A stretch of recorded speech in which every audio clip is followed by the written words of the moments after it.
Hola amigos de Sport Power 2, mi nombre es Andrés Gutiérrez, comunicador social de la Fundación Arcángeles y del proyecto. Quiero darles la bienvenida al 12º capítulo de En la Jugada con Sport Power 2. En este capítulo vamos a hacer un corto pero sustancioso recorrido por una experiencia y una serie de logros que nuestro componente de fortalecimiento junto a la comunidad de uno de los departamentos que ha estado acompañando a lo largo de este proyecto han conseguido. Así que, bienvenidos.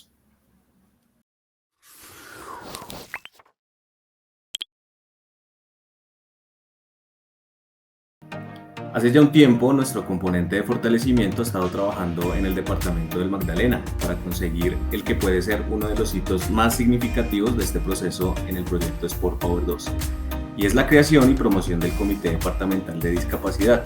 Luego de un arduo trabajo en Santa Marta, su capital, y algunos municipios, se ha puesto en marcha este comité que sin duda alguna marcará el camino de la inclusión en nuestro país. Pero dejemos que sean nuestros invitados los que nos cuenten ¿cómo ha sido este proceso? Primero nos acompaña Gensi López, consultora en fortalecimiento organizacional para el proyecto Sport Power 2 y quien ha estado al frente de estos procesos de acompañamiento. Hola Gensi, ¿cómo estás? Hola Andrés, cordial saludo. Muchas gracias por la invitación nuevamente a este espacio en la jugada con Sport Power 2. Bueno, pues como antes ya lo había mencionado, yo soy Gensi López Hernández, soy consultora de fortalecimiento para el proyecto y hoy vamos a contar un poco esa experiencia que tuvimos en el departamento de Magdalena para la conformación de su comité departamental de discapacidad, el cual, según nos cuentan líderes, hacía por lo menos 6 años no se había conformado y no estaba funcionando. Ok, Gensi, también nos acompaña César Arévalo, consultor para el fortalecimiento organizacional también para el proyecto. César, ¿cómo estás? Hola Andrés, un saludo para ti, gracias de nuevo por la invitación aquí a acompañarnos en la jugada con Sport Power 2.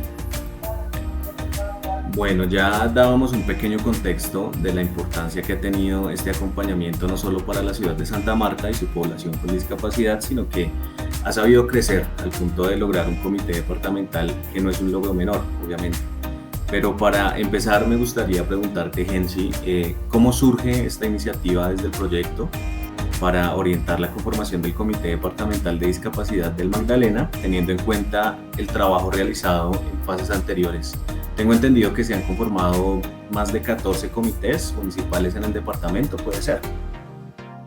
Bueno, pues sí, Andrés, en este caso es importante mencionar que la génesis del trabajo del componente de fortalecimiento en el departamento de Magdalena se remonta al 2017, cuando empezamos a trabajar con el Comité Distrital de Discapacidad de Santa Marta y a ayudar a conformar sus 3 comités locales de discapacidad, y que hoy este distrito pues cuenta con un sistema de discapacidad consolidado.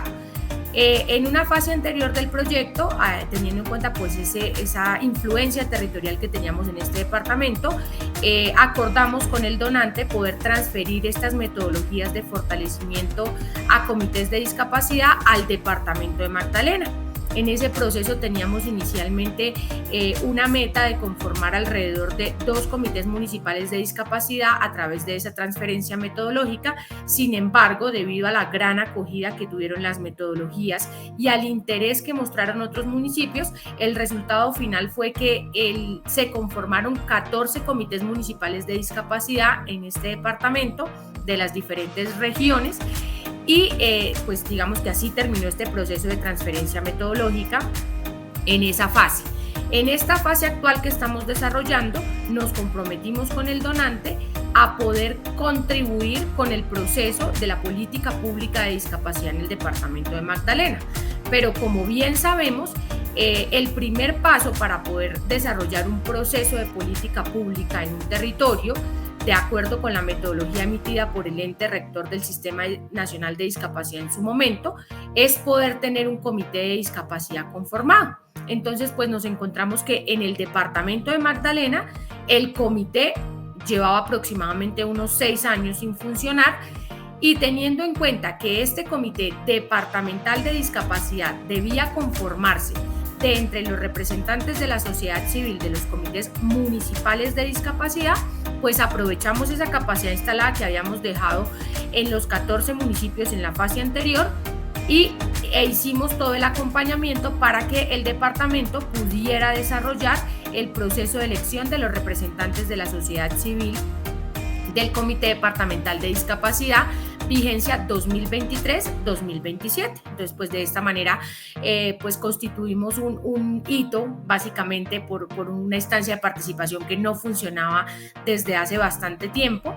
Y también unimos todo este trabajo que hemos hecho en diferentes fases del proyecto, teniendo como resultado el día de hoy la conformación de este Comité Departamental de Discapacidad como punto de partida para avanzar con la formulación de la política pública de discapacidad del Magdalena.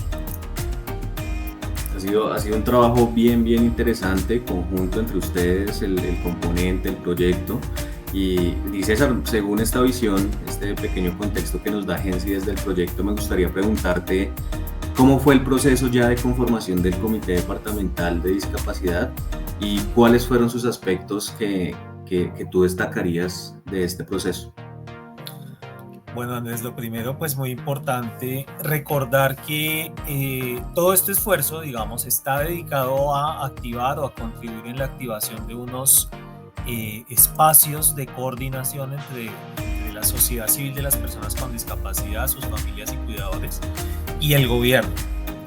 Esos espacios se conocen como esquemas de coordinación, y esos esquemas de coordinación pues tienen el objetivo de que el gobierno y la sociedad civil, en este caso de las personas con discapacidad, pues puedan hacer un trabajo colaborativo para tomar decisiones que permitan que haya mejor efectividad en la garantía de los derechos de las personas con discapacidad. En ese sentido, digamos, el ejercicio que desarrollamos con el Departamento del Magdalena, como ya lo dijo Gensi, pues el paso fundamental, el primer paso para la consolidación de un proceso de política pública de discapacidad es tener estos comités conformados. Entonces, un paso importante de mencionar es que pudimos desarrollar un proceso metodológico que permite, en el caso del Departamento de Magdalena y demás territorios del país, por supuesto, desarrollar un proceso de conformación del Comité de Discapacidad de manera democrática y participativa. Eso es muy importante porque la concepción de estos espacios, como ya lo mencioné, pues es un ejercicio de trabajo colaborativo, participativo. Y muchas veces ocurre que estos espacios pues se generan casi que por desarrollar un trámite, o sea, me toca por cumplir la ley, si yo soy algún gobierno territorial, pues abrir este espacio, pero a veces lo que termina pasando es que se abre de cualquier manera. Entonces llegan allí personas que no tienen mayor claridad frente a qué tienen que hacer en ese espacio. El gobierno a veces pues, tampoco tiene muchas claridades frente a que ese espacio tiene una regulación, es decir, ya está establecido en la norma para qué debe funcionar, qué objetivos debe perseguir. Entonces pues se llega allí un poco como a ir haciendo cosas en la medida en que la necesidad o la intuición de las personas que allí hacen presencia pues vayan pues generando ideas. Y eso ya está en la norma. Entonces nosotros lo que hemos contribuido es a desarrollar una serie de pasos para que ese proceso sea democrático y participativo. Por ejemplo, voy a citar algunos. Este proceso tiene que tener como primer paso un ejercicio de convocatoria formal, es decir, cuando se va a hacer un proceso de elección del Comité de Discapacidad, pues hay que convocar formalmente a través de un acto administrativo a la población con discapacidad, estableciéndole un cronograma donde cada paso tiene un procedimiento y tiene una fecha para irse cumpliendo.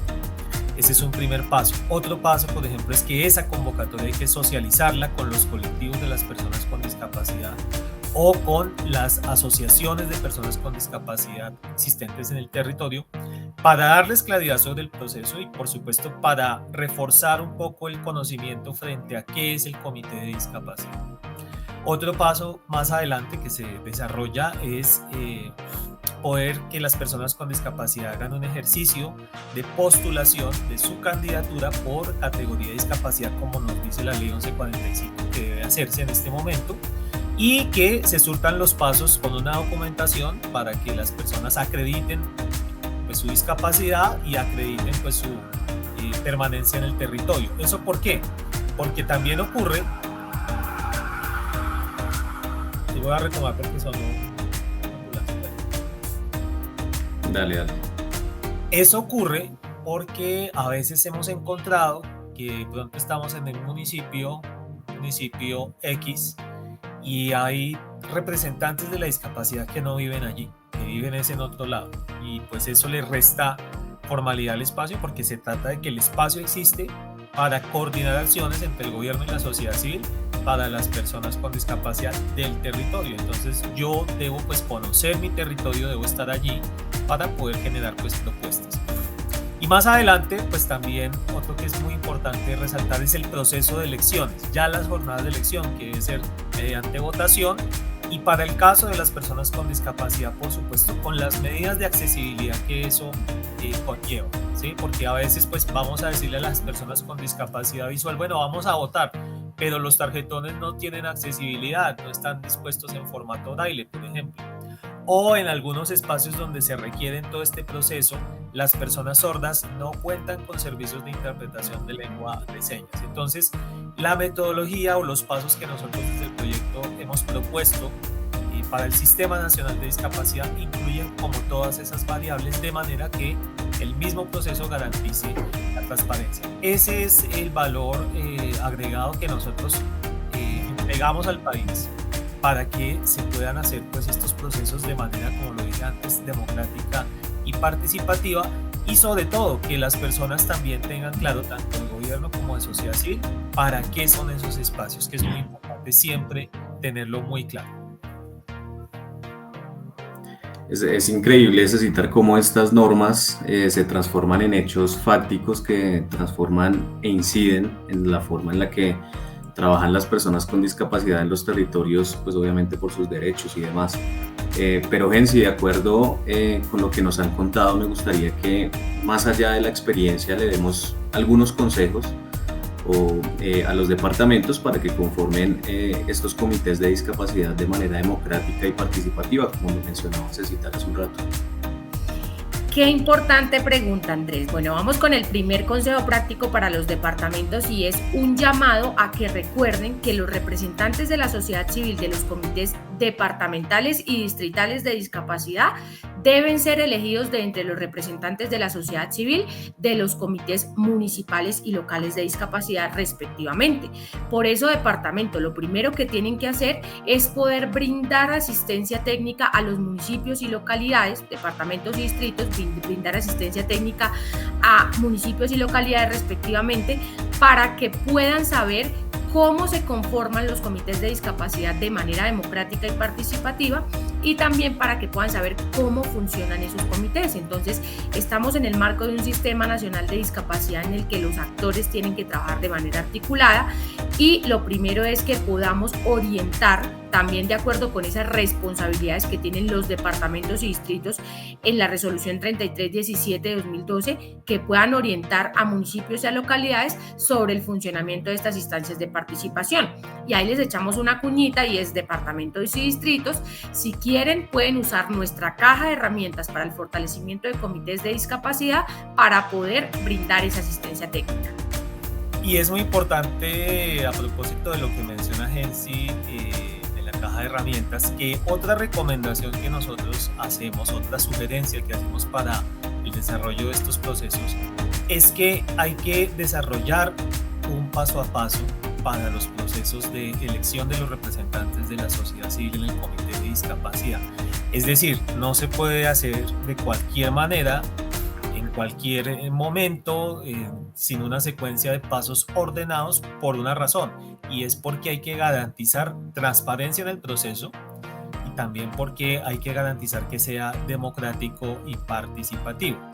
En ese sentido, es importante considerar que la caja de herramientas precisamente incluye un paso a paso, con unos momentos, con unas etapas, con unos tiempos sugeridos para que el proceso pues sea mucho más transparente en términos de su orden metodológico, y que permita, por supuesto, que la sociedad civil de las personas con discapacidad, sus familias y cuidadores se sientan involucrados y sientan que efectivamente tienen las garantías básicas para poder llegar a estos espacios de participación como son los comités de discapacidad.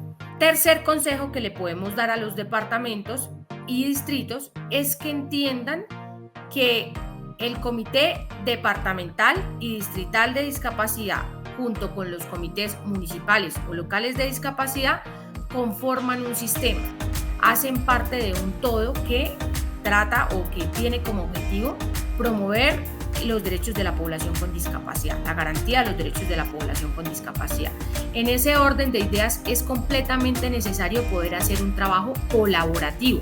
Es necesario que los departamentos realicen un trabajo articulado con los municipios y que los distritos y las localidades también realicen ese trabajo en red para poder consolidar ese sistema en sus territorios, ese sistema de discapacidad en sus departamentos o distritos que pueda contribuir con los procesos de política pública y con la garantía de los derechos de la población con discapacidad. Quisiéramos darles más consejos, pero sabemos que el tiempo en medios de comunicación es reducido, entonces nos quedamos y priorizamos estos 3 consejos para que los departamentos y distritos puedan tener en cuenta a la hora de consolidar sus espacios de participación de discapacidad de acuerdo con las normas vigentes. Importante todos estos puntos que tocan. La verdad, el tema de la caja de herramientas ha sido fundamental para todo este proceso, así que también les hacemos esa invitación a que estén muy pendientes de nuestros canales, donde vamos a estar entregando toda esta caja de herramientas que ha sido muy importante para este proceso. Y pues nada, tener muy en cuenta estos puntos que al final del día, según esta experiencia exitosa que nos comparten nuestros compañeros, son los que hacen que estos procesos tengan éxito y sobre todo incidencia en la percepción de los derechos de las personas con discapacidad en todo el territorio nacional. Y hablando de los demás territorios, César, ¿cuál sería esta invitación a los departamentos y distritos, municipios y localidades y la sociedad civil en general de las personas con discapacidad para conformar estos comités de acuerdo con las normas vigentes? ¿Y cómo este espacio sirve para la consolidación de procesos de política pública de discapacidad que promueven de algún u otro modo el ejercicio de los derechos de esta población? Sí, Andrés, o sea, la invitación primero para todos como ciudadanos es a contarles que en el tema de discapacidad existe unos espacios en cada lugar de Colombia donde se puede encontrar el gobierno con la sociedad civil para coordinar este tipo de acciones que vayan en vía de la garantía de los derechos de las personas con discapacidad. Digamos, medidas que aparecen en la ley estatutaria 1618 de 2013. Entonces, la primera invitación es que conozcan la ley estatutaria 1618 de 2013. Segundo, que conozcan la ley 1145 de 2007 y la resolución 3317 de 2012, que es la que nos dice cómo es que funcionan estos espacios de coordinación. Entonces es muy importante que uno se empape del tema, como que si va a estar trabajando en discapacidad, si tiene interés en conocer qué hace el territorio en el tema de discapacidad, si yo tengo discapacidad, tengo un familiar, pues debo conocer este marco normativo. Lo tercero es que indaguen en el territorio en donde están, cuáles son los espacios, existe, se reúne con frecuencia, no se reúne, cómo está eso en el territorio para poder identificar claramente pues qué es el siguiente paso, si es necesario promover su reactivación o se van a hacer elecciones o en qué está el comité. Eso es muy importante que lo tengan en cuenta. Y por supuesto una invitación para las personas que son representantes del gobierno y representantes también a su vez de las personas con discapacidad, de grupos organizados, colectivos, asociaciones, etcétera, que se acerquen a estos espacios y puedan efectivamente desarrollar acciones que promuevan esa garantía de esos derechos. A veces uno no sabe muy bien cómo hacerlo, si bien tiene la norma, y ahí es precisamente donde nosotros generamos como este trabajo encaminado a tomar todo ese conocimiento desde el territorio, escribirlo, organizarlo, juntarlo en una cosa que la llamamos caja de herramientas para difundirla en todos los canales, por supuesto que tiene el proyecto ya como tú lo decías, Andrés, y también pues por otros canales que nosotros utilizamos también para hacer llegar esta información de manera que las personas se acerquen a esos elementos y conozcan un poco más cómo funcionan, porque en la medida en que uno conoce mucho más eso, pues la efectividad va a ser mucho mejor y vamos a tener unos territorios más incluyentes. Entonces esa es la invitación para que ustedes sigan estos pasitos, conozcan el trabajo, se conecten a nuestros canales de difusión porque ahí también está la información disponible. Importante estos tópicos de acción que tocas, César, y sobre todo la importancia de generar conciencia, llamar a la acción desde la gobernanza, pero también desde la sociedad civil, en este caso de la población con discapacidad, muy importante. Bueno, no me puedo despedir sin antes darle las gracias a Gensi por relatarnos esta experiencia y este logro tan importante. Muchas gracias, Gensi. Andrés, muchas gracias por la invitación. Esperamos que esta información les llegue a más departamentos, que llegue a departamentos desde La Guajira hasta Amazonas, desde norte de Santander hasta Chocó, para que todos los departamentos y distritos puedan avanzar en la consolidación de sus comités de discapacidad. Nos vemos en una próxima ocasión. Gracias, Gensi. De igual forma, agradecerle a nuestro compañero y experto invitado el día de hoy por relatarnos también todo este grato proceso en el Magdalena. Muchas gracias, César. A ti, Andrés, y como siempre aquí aprovechamos para hacer nuestras cuñas. Si ustedes quieren profundizar más sobre cómo es este trabajo de los comités, qué elementos tienen, cómo funcionan, métase a YouTube si puede y le da ahí en el buscador Así Clarito, y ahí van a ir encontrando una serie de capítulos que nos van a ir explicando paso a paso cómo funciona este tema de los comités con experiencias que de pronto alguno de nosotros nos ha pasado en algún momento de nuestra vida. Entonces esa es la invitación, y pues agradecerte por siempre llamarnos aquí a este espacio de En la Jugada con Sport Power 2. Andrés, un abrazo para ti y por supuesto un saludo para Gensi. Importante este tema de la serie. Vamos a tratar de hacer un próximo episodio donde profundicemos cómo ha sido todo este proceso, y pues obviamente comentarle a todos los que están en este espacio pues para qué sirve, cómo ha sido todo este proceso y para qué sirve la serie como tal. Bueno, gente, eso fue todo por hoy. No se olviden que pueden ver todos los capítulos en nuestras redes sociales. Nos encuentran en Facebook como Sport Power 2, en Instagram y Twitter como @SportPower2. De igual forma, ya pueden encontrar algunos capítulos en Spotify en formato de audio para que también nos sigan y compartan este contenido. Y por supuesto, en el canal de YouTube de la Fundación Arcángeles. Eso fue todo por hoy. Mi nombre es Andrés Gutiérrez. Nos vemos pronto y muchas gracias.